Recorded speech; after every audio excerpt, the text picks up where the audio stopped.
Now sometimes, like on the next example, example 4, again our lovely instructions to just solve.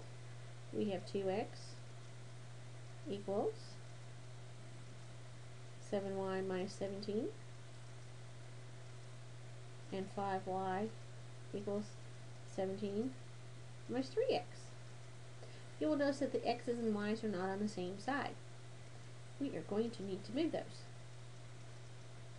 That 7y needs to go back over there on the x side, and this negative 3x needs to go back over here also. And we know that when we do that, they actually change signs when they move across the equal sign. So it's 2x minus 7y equals negative 17.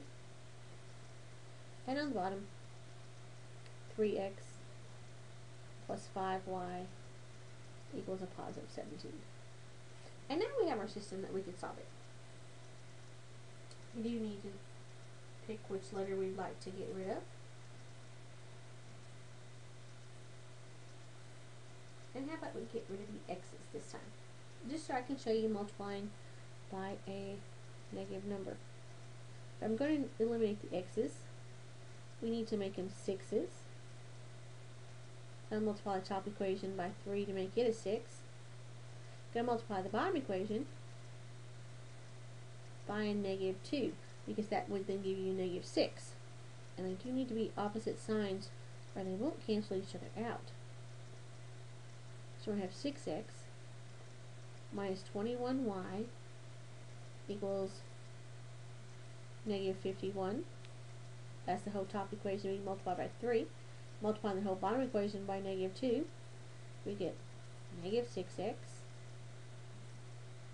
minus 10y equals a negative 34. Putting those together, when those x's are gone, we'll have negative 31y equals a negative 85. Now dividing both sides by negative 31, we're going to get y equals, let's see, a negative over negative is a positive, 85 over 31. And most of us at this point would go, lovely, got a fraction. It's okay. What we can do is go back up to our original equations of 2x minus 7y equals negative 17 and 3x plus 5y equals a positive 17. And this time we'll get rid of the y's. So I'll multiply the top equation by 5 and multiply the bottom equation by 7. They already have opposite signs, so we're good on that point. Top equation is going to be 10x minus 35y equals a negative 85. Multiply the bottom equation by 7. 21x plus 35y is going to equal 119. And when we put those together, the y's are going to be gone. I have 31x is going to equal a negative 85, and a positive 119 is 34. Divide both sides by 31.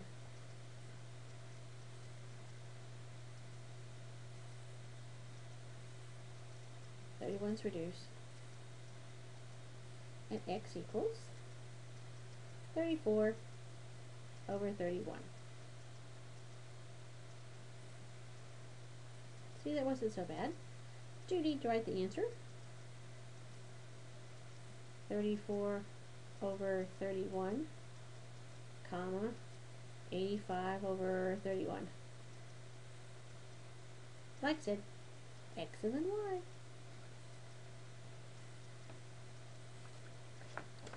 So if you get a fraction and you just don't want to plug it back in, just do the problem again and solve for the other letter.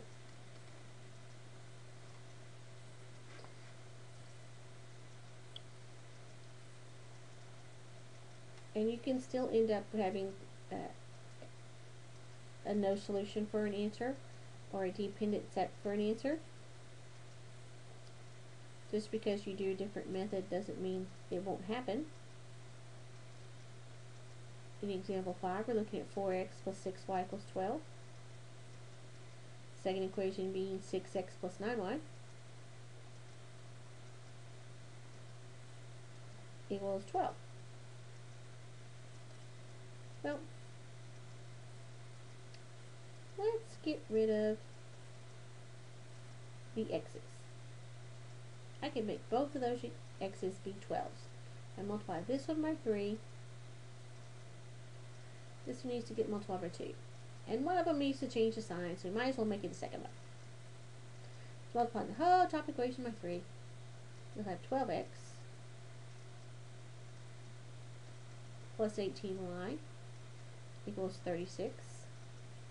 On the bottom, you'll have negative 12x minus 18y equals negative 24.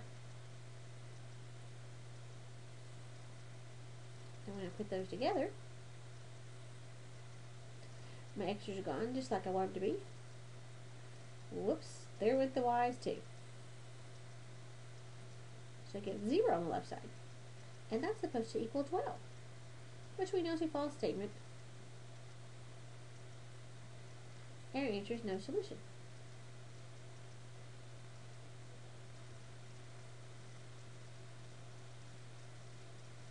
No solution, empty set.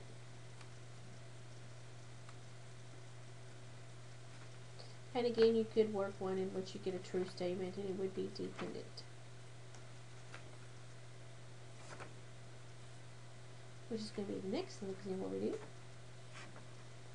We're going to end up with a dependent set.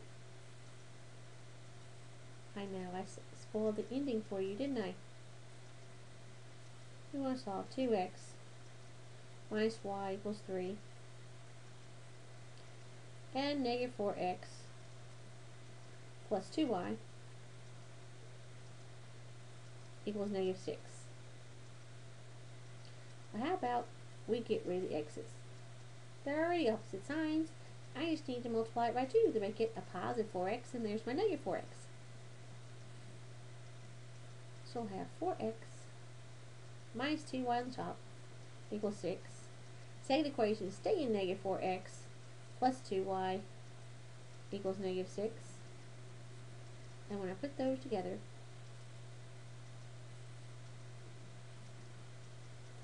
my x's cancel out, so the y's. And we get a great big 0 on the left side again. But the other side canceled out also. We get 0 equals 0. Well, that is at least a true statement. 0 does equal 0. And this is dependent. And remember, a true statement or dependent means that there are infinite many answers, because every point is an intersection, because this is the same line. Both of them are exactly the same line. Where your empty set means the two lines are actually parallel and never intersect.